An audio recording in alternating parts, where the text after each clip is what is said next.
महाराज श्री सुखदेव जी महाराज को जनक महाराज के पास भेजा। जनक जी ने, व्यास जी ने पहले कह दिया था कि हमारा बेटा आएगा सुखदेव, आपको कड़ी से कड़ी परीक्षा लेनी है। आज तक न जिसकी परीक्षा ली गई हो ऐसी परीक्षा लेनी है। बोलो सीताराम।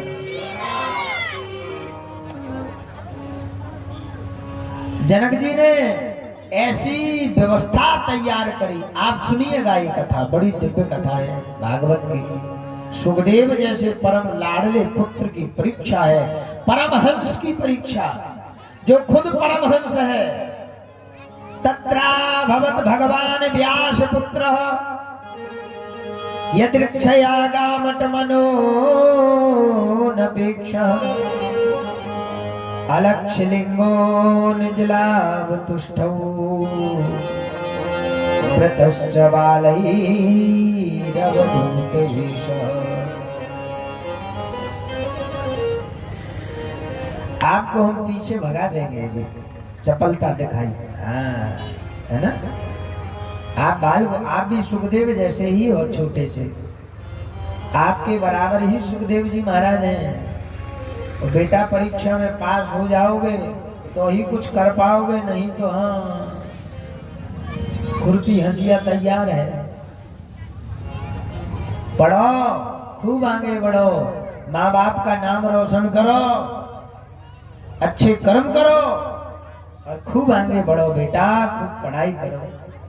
ये मन चंचल है, यही उम्र यदि संभाल ली बाल्यावस्था की, यही उम्र है 5 से लगा करके और 18-20 वर्ष की यदि संभल गए तो जीवन बन जाएगा। और यदि रिपट गए कीचड़ में तो महाराज फिर तो भिड़ाने है ही।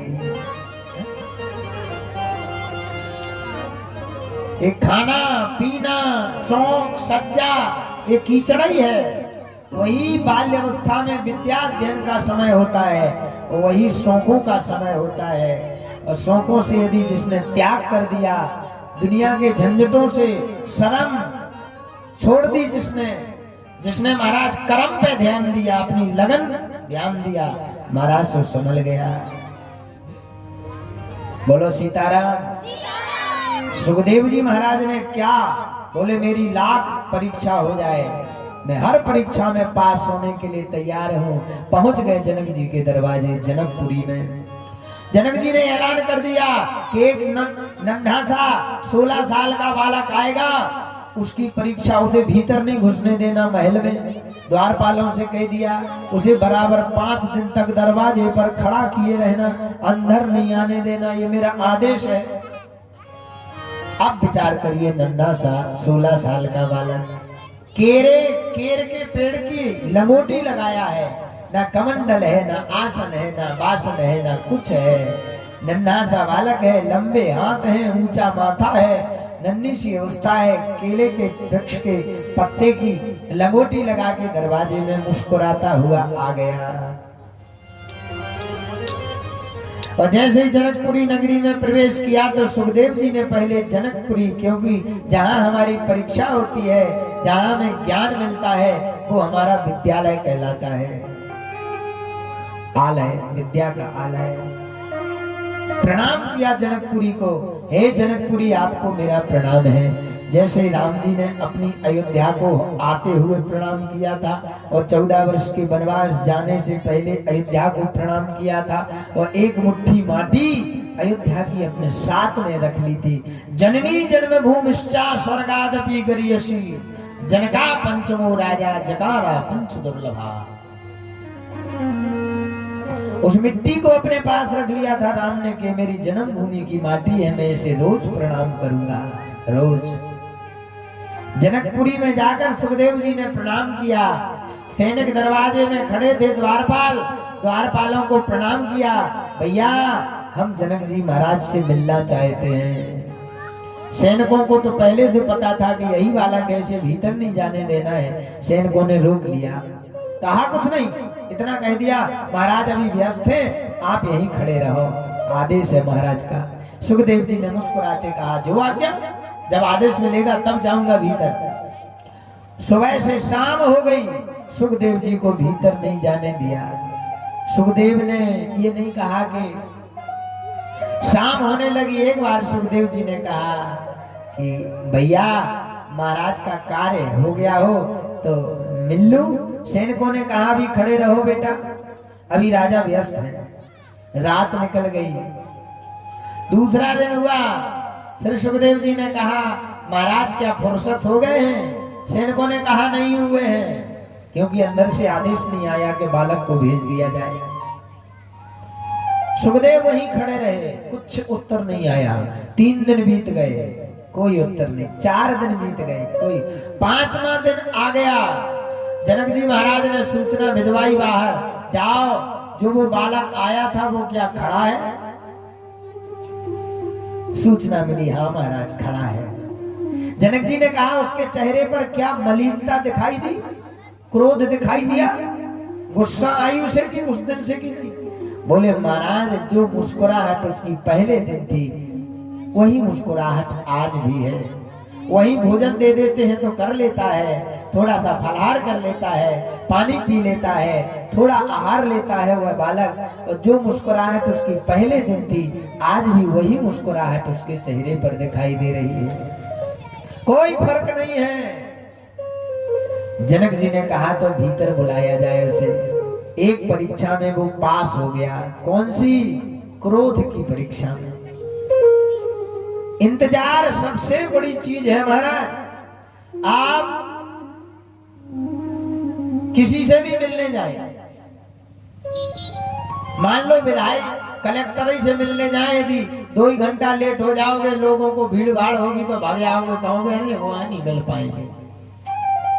अरे भैया बेकार है। मान लो वर्तमान में हमारे श्री बागेश्वर धाम जी महाराज हैं, धीरेन्द्र कृष्ण शास्त्री मेरे भैया है, कहो मेरा भाई है, उससे लोग मिलने जाते हैं। अभी मैं होली में गया था, बड़े स्नेह से गले लगाया, बड़े प्रेम से, मंच पे ही आनंद। भाई भाई है भैया, ठीक है, उसी लाइन के हैं। लेकिन बात एक है कि इतनी सी बात है कि प्यारे उनसे मिलने लोग जाते, हम देखते रहे होली के उत्सव पे, वहीं थे 3-4 दिन तक मैं रहा। और 3-4 दिन में हर लाखों की भीड़ मिलने वालों की। लेकिन भैया किस किस से मिले, किस किस से मिले? लोग पैरों में गिरे, और पैरों में तो गिरे महाराज ही का पटकले में ऐसे आदमी है।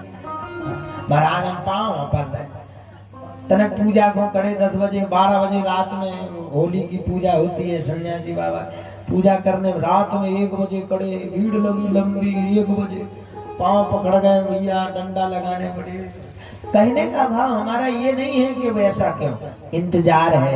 यदि नहीं मिले तो लोग तुरंत नकारने लगते हैं, अरे वो तो बेकार है, मिलता ही नहीं है। सुखदेव जी महाराज को कोई क्रोध नहीं आया, कोई कष्ट नहीं, कोई क्रोध नहीं। महाराज जो पहले दिन था वही अंतिम दिन है। सुखदेव जी महाराज का चेहरा भीतर बुलवाया गया। अभी जनक जी से, अब सोचोगे जनक जी से मिलेंगे? बोले ना, पहला नंबर क्रोध पे विजय प्राप्त कर ली है ये बेटा, ठीक है। अब आया भीतर, जैसे महल में आया तो दूसरा नंबर आया काम का। काम पे विजय प्राप्त करी के नहीं? तो महाराज अंदर आते ही एक बढ़िया सुंदर सा कमरा सुखदेव जी को उस कमरे में भीतर कर दिया गया। बोले बेटा अभी नहीं मिल सकते, इस कमरे में जाओ, पहले बैठो, यही राजा आएंगे, आपसे मिलेंगे जनक जी महाराज। उस कमरे में जैसे ही भीतर किया तो महाराज भाष्य कहता है, ये ग्रंथ कहता है कि सुखदेव जी महाराज की परीक्षा लेने के लिए उस कमरे में प्रवेश कर दिया गया। और उसमें सुखदेव जी के उम्र की निर्वस्त्र होकर के कन्याओं को, बेटियों को उसमें कर दिया गया था, निर्वस्त्र होकर।